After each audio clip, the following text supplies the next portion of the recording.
timeout. Decide not to use it. Curry, way downtown. Bang! Bang! Oh, what a shot from Curry! He's in! Patriots win the Super Bowl! Brady has his fifth! 13! 13! Can you believe it? Hey guys, welcome back to the Locker Room Podcast. I'm your host, Oliver. As always, joined by our mystery man, Sharpie. Hello. Don't question the pause I had there at the start. I don't know what I was thinking. We've been away for a bit since the NBA started. We had our predictions, our season predictions, and we've let the first couple of weeks go, but we're back. So let's discuss. Ollie that. was in quotes sick. Mate, I'm still sick. Sick of your shit. Yeah. Nah. No, but let's go over those 2 weeks. So usually I would go like it's just 1 week, but because it's 2 weeks, it's just 2 weeks, but where we have an over exaggeration more than likely, or have a hot take in reaction to the first 2 weeks of basketball that we've seen. Because I'm springing this on you, I wanted to get your first initial reaction, but I'll go first just to give you the basis of what I'm going with. I think last year is the best the Grizzlies will be for the next 5 or 6 years. Now, that obviously they're not playing great this year because they've lost Steven Adams for the season, which is even upsetting me, even though I hate the Grizzlies. They've lost Jar for 25 games because of the incident last year, and now Smart's injured. They got a lot of people on the injury list, but They had like 6 people today playing or something. yeah, it's ridiculous. And like I know they got a lot of young talent still, but I don't think in the next 5 to 6 years, one, I don't think they're going to have a better team than playing better than they did last year. And two, I don't think they're going to make it past the second round in the next 5 to 6 years. What are your thoughts on that? That's a hot take. So it's a very, like, I've got to go. They definitely are in a lot of trouble. And Desmond Bain needs to be a consistent shooter as well. I know he's had a pretty good start, but he needs with that contract that he got, especially, he needs to be the guy that's going to have to step up until Jar gets back. But even though I don't even know what they're going to do, whether Jar rests the whole season, just as like they're just going to tank. Yeah. But like, I mean, depending on how long Marcus Smart's out for as well. I was about to say, you get Smart back, you try and make a push for the play-in, wouldn't you? It's like, that's what I would see. Like, obviously, Grizzlies are 1-7 now, and obviously it depends how long Smart's out for. Jaren Jackson Jr. I think has already fallen out of, like, they've got the two most recent depoys, and they're like second last in defense, which is pretty interesting to say. Obviously, more than 2 players need to play defense, but like maybe losing Brooks was a bad. Like, obviously, it's not just that, but maybe they should have tried to keep him. But then they wouldn't offer him the contract that he got. But no, I think they're going to be in a bit of shambles, especially with the way the rest of the West. I know I'm going to get dagged out if I say that wrong. With how they're going, like you got all these young teams. You got the Nuggets that are still going to be dominant. You got the Suns super team, and then you got young teams like the Pelicans, the Thunder, even the Rockets are showing signs like they're going to be good in the future. I think maybe Grizzlies didn't miss their chance, but I just don't think they're going to be as competitive as they were last year in the next few years. And that's a hot take. So it's not meant to be bland and plain, but that's where I stand on the Grizzlies. What are your thoughts? What's your it's just 2 weeks but situation? Well, I retract what I said about the Clippers, and they're just arse. Is it because the Knicks and they're not making it out. They're not making it past the second round. See, this is interesting. I completely disagree. Like, obviously, you've watched them play. I watched their games before the Harden trade, and I thought they were playing really well. And then obviously, like, it's going to take a bit of time to get Harden used to it. But I think obviously Denver are the team to beat. I just think the Clippers can make the Western Conference Finals. I think they can beat the Suns. which is the team I think they would need to beat to get to the Western Conference Finals. But give us your reasoning behind. Obviously, you've seen a few games. They versus the Knicks the other night, but what are you seeing that makes you think they won't make it out of the second round? They're just so like stagnant to watch. Like they're not as exciting as I was hoping they would be. Like the Pacers are so much better to watch Yeah. than the Clippers. Pacers and the And Kings. everyone was thinking that, including me, were thinking the Pacers weren't going to be that good. But yeah, no, they're just, I don't know. There's just something about them where I don't like how they're playing and everything. And now with Harden, I'm not really a big fan of, especially after what he's done in 3 teams now. Yeah. But yeah, it's just not that That's it. exciting to watch. Yeah. So I don't see him making it past the second round. And that's in a weak East as well. Like, yeah, a West. West, sorry. Yeah. I wouldn't say it's not as strong as it previously has been. I think it's the West in a couple of years would be a lot more dominant. But there has been I guess the top end of the teams are really dominant. Like the East is kind of even throughout. The West, like the Rockets are in the top 6 right now. They're 4-3. But then That's got just down to a good coach, though. Yeah, you got like the Lakers, Jazz, and Memphis all out of playing positions. And like you got Minnesota finishing 3. That would probably lead on to my next thing. But like the Clippers are going to make the playoffs. Don't get me. Where are they sitting now? They're sitting in 10th. They're going to make the play-in. They're going to make the playoffs, I think. But you got to with that team. 4 All-Stars. I think any team would be scared to verse the Clippers in the playoffs, except for the Nuggets. Not scared, just like they would rather avoid the Clippers and say verse like Minnesota or one of those teams rather than face the Clippers. But what was I going to say? What do you think they should do? Do you think because when I look at it, I'm like, okay, you can't bench one of them because they'll get all upset and shit. I think you, for example, maybe play Westbrook literally the first 2 minutes of the game, sub him out, let them play for like the next 7 or 8 minutes, and then sub him back in with the second unit. Just that's what they do, kind of like with RJ. Yeah, so they play him a bit longer. I don't think you can play with those 5 on the court until clutch time, but that's even going to be an issue in itself. But you got to have all 4 of them on the court in the crunch time. So I see what you mean though. It's either going to go really well for them or they're going to have to blow it up. And if they blow it up, I mean, as an OKC fan with their picks, I'll be more than happy to see that. But I don't think they'll blow it up though. They've put too much in to even think about that. And they love LA too much. Like Harden's going to love LA because Harden's Harden. Yeah, and George and Kawhi loves LA because that's where he's from. Yeah. So they're all from California, aren't they? So they're all all 4 of them are California. Yeah, sort of. Yeah, I think PG went to college in he went to Fresno, obviously. I don't know what that is. Yeah. It's it's going to be either really good or really shit for them. And I don't know how I feel. Like I prefer the Clippers over the Lakers, but yeah. Anyway, we'll move on to another I guess scenario in that area. What's been your biggest surprise in the first 2 weeks? So if you don't have one, I'm happy to go first because I have a couple. Well, the Pacers.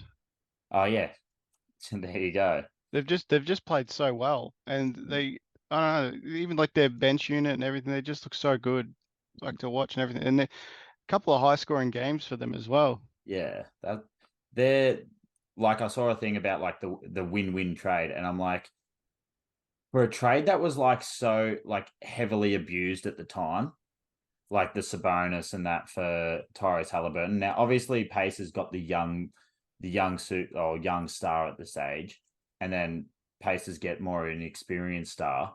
It's like it's worked out perfectly. You could argue for both teams because like the Kings, obviously they disappointed with how last season ended, but they had a historic offense last year. And now you're looking at the Pacers, and they're looking like they're going to have a bit of an historic offense if they can keep it up. But I think do you think that's a win-win trade still? Or do you still think like the Pacers getting like Buddy Hield, getting the young Halliburton, you think they got a lot better, the better end of the deal, or do you think it's fair trade? I still think the Pacers like have won that trade. I was about to say you're a big fan of Halliburton, aren't you? Yeah, as much I didn't really like him at the start because of what he was how he was going on about how he didn't get drafted by the Knicks. But I've come to like him just by like watching him play. So He's got a bit of an ugly ass jump shot, I won't lie. But then yeah, again, it's I very can't odd, really but talk. I mean, he's passing is really good. Yeah. I was hoping a bit more out of him and Obi, but I haven't seen much. Yeah, well, you need to get Obi on the court more to. Mm. Has he been playing much? Yeah, he's been starting. He just hasn't really been scoring much. He got a couple of steals today and got a block and all that. I have a few. Like I'll touch on a couple that I had for surprises. Like I didn't expect Dallas to be up there straight away in second in the Neither West. did I. Like I still think they're going to be a good team. Derek Lively obviously showing out right now. I want to say this surprised me, but Philly at the top of the East with losing Harden now. Like obviously they're still going to be a good team, and they lost PJ Tucker, but like I had Maxey for most improved, I'm pretty sure in our predictions, but like I think he's currently probably still favorite. I Played well today. I just can't. And they nearly choked it to the Sixers considering, but like, I just can't believe, they're at the top of the East after like, I know that they've only lost one game or so and they've only played 7 or 8, but like, I don't think they're going to hold on to it personally, but I think it's a good effort to be going that well so far. Whereas like, on the other hand, you expect the Nuggets to be the top of the West. Did you expect this out of the Sixers, or did you see without Harden being a distraction, it might have been actually better for them? Well, I knew they weren't going to play with Harden anyway, so I just went off of what they were going to be like, just as what they are now. But they added a couple of nice pieces to their team. I think Marcus Morris, the underrated get.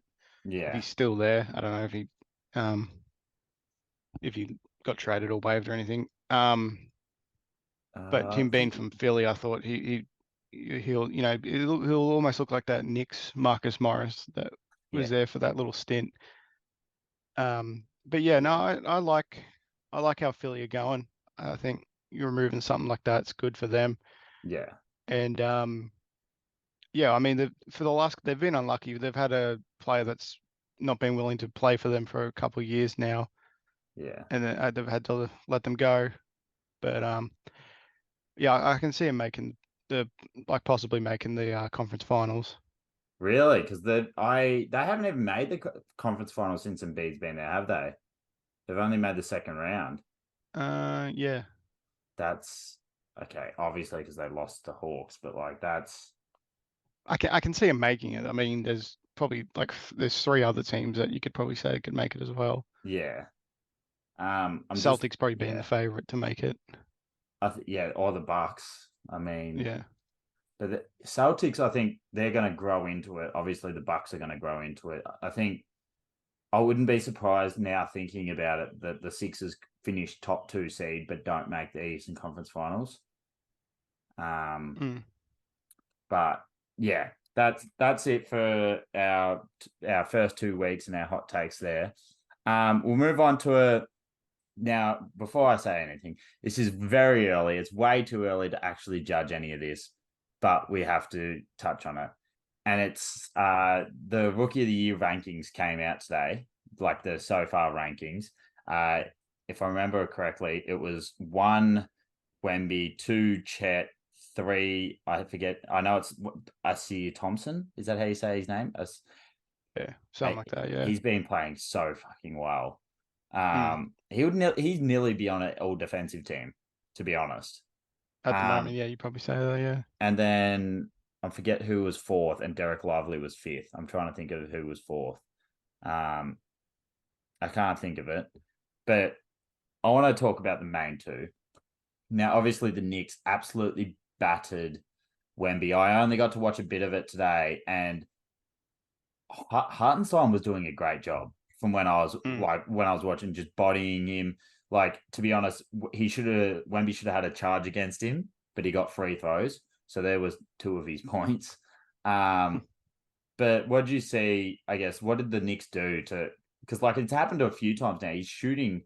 I'll get into the in particular stats after you speak, but like, what did you see from the Knicks that made Wemby kind of not irrelevant on the court, but like stop him? It's just Mitchell Robinson, really. The way he's been playing since late last year to now, and just how dominant he is with offensive rebounds and so like with us getting second chance points and being able to shut out the opposition center so well. Even like you said, Hartenstein, he's been an awesome backup big for us since we got him. Yeah. And but like because he's such a different player to Robinson, but he plays.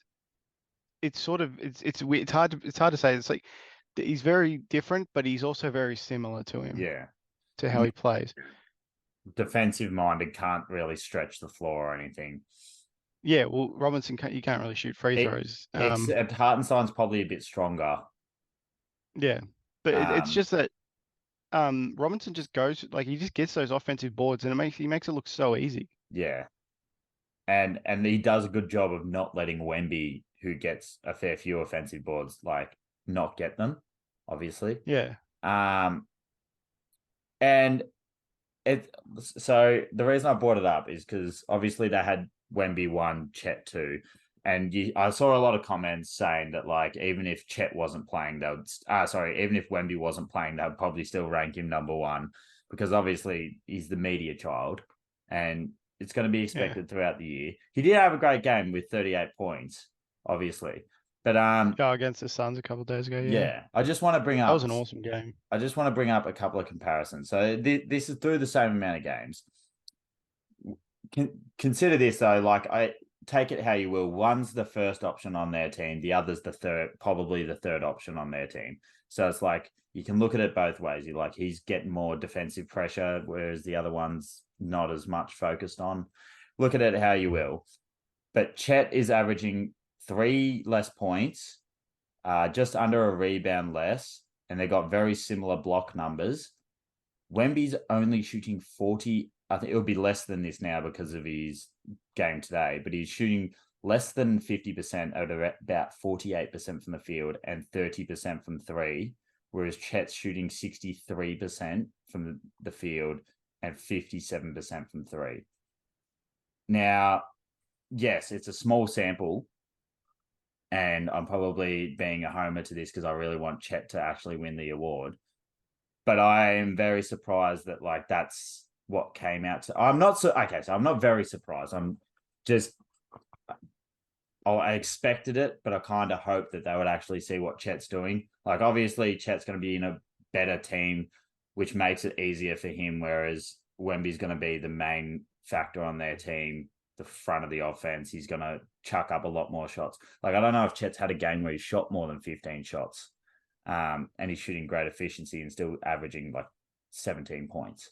I guess my point here is to you, are you surprised by the rankings? Would you have anyone higher or lower? And what do you think of the whole Chet Wemby thing? Or what do you think of Chet, since we've already discussed Wemby when you versed the Knicks today? Wait, am I talking about Chet or Wemby?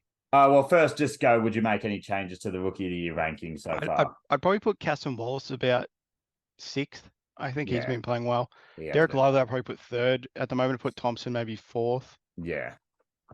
Actually, no, I'll keep it like that. Thompson's been playing great defense. Yeah, he's just been playing really well. Sorry. That's it. The Chet and Wemby thing, I'd still put Wemby up top. But like you said, it's just that they're very different. They're playing such different roles on that team. Yeah. Because SGA is obviously going to be the main scorer on that team. And where Wemby, I think they were saying today, they're just letting him sort of do what he can do, like sort of not focusing on his strength or anything, and just letting him play how he can, and then they'll get to it. because they've got so much time and freedom at the moment because they're the youngest team in the NBA Yeah. that, they can allow Wemby to have the freedom. I mean, OKC is the second youngest, surprisingly enough. But no, I do understand. Yeah, so I can see both sides to it, and I expect that to continue. Like, I don't like. Obviously, you expect a 7'4" bloke to be shooting better than 50% from the field, just because how close he can get to the rim. But he's going to be Jack. You would think that he'd be at least putting up like 15, 16 shots a game. It's just my concern, and I spoke about this today. My concern is like those games where people are getting physical with him. Like when I watched Hartenstein defending him, getting physical with him and just not letting him in free throw line or below. He's putting up threes, and like he's got the ability to shoot threes, but he's going to have so many games where he shoots like today, 4 or 14, 4 or 15 from the field. It'll be interesting and that's the thing, people want to go at him on the defensive end and not on the offensive end, but it'll be interesting to see if he can get inside more often. Like obviously he gets inside, but like he's not finishing as well because anyway, that's my point before I rabble on too much. We'll move on to the next. We've got two more things to cover. First of all, predictions at the start of the year. Would you change any of the predictions? Only one. If you could only change one prediction for season awards, what prediction would that be? Considering we didn't do 6 Man of the Year, I don't think I forgot to put that in there. But if you could change one, I think I've got it. I'll see if I've got it here because. Oh yeah. So you got Jokic for MVP, Jaren Jackson Depoy, Maxey. Oh, wait, is this the right one? Yeah, Maxey most improved, Brunson most clutch, Wemby Rookie of the Year, Dagnall Coach of the Year.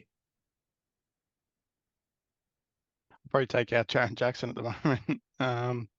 Who would you put in? I wouldn't know. Probably Rudy at the moment. He has been playing.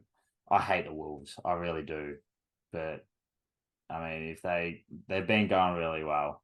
I had AD as Could even put Depoy. Mitchell Robinson. Who knows? Yeah, I had AD as Depoy, and I'm sticking with that one. But most improved, I had Ben Simmons.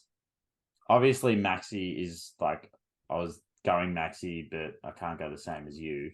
So I'm going to take out Simmons, and I'm going to put his teammate, depending on his injury today. I think he got injured. Cam Thomas. I think that would be the one that I'd change just because the leap that he's had. And if he continues, they need a scorer on that team. Obviously, they got Mikal Bridges and they got even spread of players that can score. But if he can be the one that gets the majority of the shots, he could easily win that award. Do you know what the injury was, though? To Cam Thomas.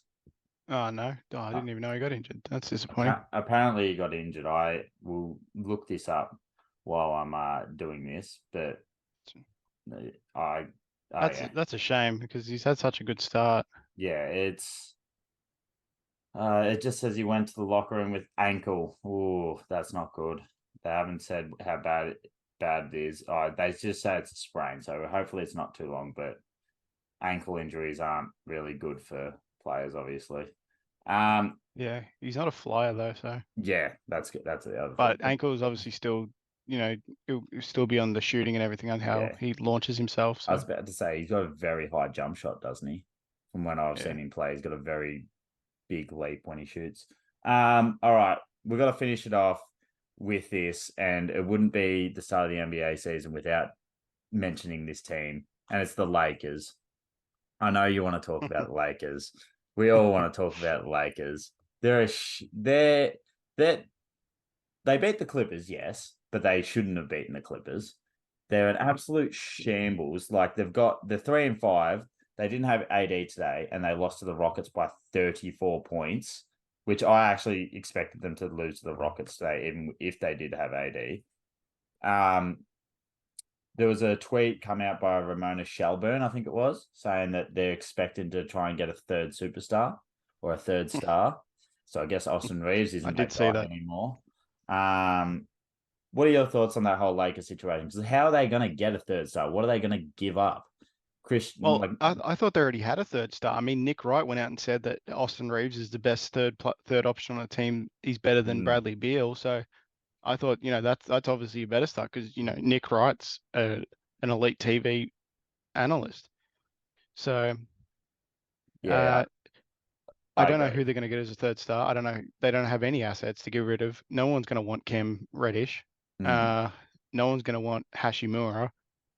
yeah, Even though he Chris, played well today. Christian Wood, Um, no, unless you're giving up Austin Reeves and maybe D'Lo, you could get a decent player, yeah, but you're D'Lo is not. probably the only piece that they can get rid of that maybe a team would want. Yeah, I like But it's like their minimum year the other year where they had everyone on vet mins. No one's going to take them to get give up a good player. But if I'm LeBron, I'm asking. I'm just saying, can I just sit for the rest of the year? Because there's no point in gassing yourself. Yeah, Um, and I don't even think I wouldn't even care if he just stopped playing for the year. request a And trade. I mean, I don't think he's going to come back next year at all. Oh, Because I don't know how I don't know how they're going to get Bronny. well, yeah, I think surely there's a goodwill sort of situation in there where the Lakers are like, okay, you've done a lot for the team. Wherever Bronny gets drafted, we've got to get something in return, but we'll trade you to the team that gets him. Like you'd think Mm. that would nearly be the situation, and the team that drafts Bronny's probably going to want to get LeBron for a year or so. Mm. But no, but yeah, I agree. Like, first of all, Nick Wright, he's a loser. I can't stand him just because he hates Mac Jones so much. But okay, that's that. But I can't I stand him because he's just a dickhead. yeah, I don't know what the Lakers can really do. Like, they're like, is Ham maybe the coaching's not great? Like, I don't think it's necessarily coaching. It's like Austin Reeves today didn't have many free throws and he played horribly. Like, he needs to get foul calls to be That's playing. how he got most of his stuff Yeah. last year with the foul calls. Like, So I saw a photo the other day. It's like the Lakers without the biggest free throw they differential had a in the league. complaint the other day about Yeah. they were going to complain. They apparently complained to the league about not getting any calls. Did you see LeBron's tweet in reply? No, what did he So, say? so he said, so obviously the response came out saying that the league has confirmed that all the calls made in the final 2 minutes of the game were correct, since like the Lakers requested it. But then LeBron Mm. quote retweeted saying, real hoopers know that it's not just the final 2 minutes that matter, it's the 4, 6, 10 minutes of the last quarter that matter. And I'm like, what? Like, yes, obviously they matter, but like last year they had a plus minus free throw differential that was like 250 above above the team next in the team in second. So they had, like, from what I recall, it was like a 490 plus free throw differential, and the next team was Mm. like, it was like below 300. It was like 200 and something. And I'm like, you've had the biggest discrepancy in free throws last year, and you've got the balls to complain. Mm. Like, it's, and they've actually, you have gone to the league office and requested them to look at the final 2 minutes. So you can't complain when they say they've made every call correct. And then you're like, oh, well, it wasn't the last 2 minutes. It was last 10 minutes. It's like, what's the point of going back for the last 10 minutes? Go back through the whole fucking game and look at all the missed calls. It's, Because I guarantee there'd be missed calls on the other side as well, and yeah. you'd still end up losing. Like, let's be honest about this. If Shaq got the calls that like LeBron and stuff, no, I'm not just pinpointing LeBron here, but like gets the calls that LeBron and a lot of the big guys like Embiid get these days, Shaq would have been having 25 free throws a game. But they were just more physical back then. They allowed more to go. And that, like, obviously, I'm not going to bring up the whole era difference, but like back then, like, you'd be lucky to free throws. Like, LeBron would be lucky to get like 10 free throws, or you look at the other players like Embiid and stuff, you'd be lucky to get 10 free throws because it's just more physical. So you've already They wouldn't have cared with that flopping stuff. They wouldn't have cared. They would have just let him lay on the ground and the other two will go up the other end. Yeah. And that's the thing. It's like you're already getting a lot of foul calls. Just if there's okay, I can give him one out, like that one last year against Boston where he got smacked on the arm by Tatum. That's completely fair. That was a game-winning drive. Obvious foul, blatantly missed. But like these ones where they've actually confirmed that there was no issue in the last 2 minutes after you requested it. It's like, what are you doing? Like, stop you complaining. He's got blown out by 30 against the Rockets. You're going to go out and blame the referees for that? It's like... Yeah, it's ridiculous. It wouldn't be a podcast without talking about the Los Angeles Lakers, though. Always got to talk about them. Where do you stand on them before we finish up? Do you see them making the playoffs? Do you think they'll finish? No, I see them being a playing team again. Yeah. I think they'll finish 9th, win the 2 playing games or whatever they got to win. So they'll be the 8th seed and then they'll get hopefully swept by the Nuggets. It depends on like that could just be a blip in the road, really. A blip in the system, really, because AD's been playing well. So but we can't take him. Yeah. Is that not a part of the worry, though? He's playing so well, yet they're still having these issues. And LeBron's meant to be on a minutes restriction, but... Yeah, he's playing 35 minutes. Yeah, playing 35, 40 minutes in that OT game. It's like, I don't know. I think they're in a bit of trouble just because of AD playing so well and they're still losing. But yeah, we'll wrap it up. Thanks for joining. Yeah, no worries. And we'll actually be back next week. So we'll see you next week. Properly back. Bye.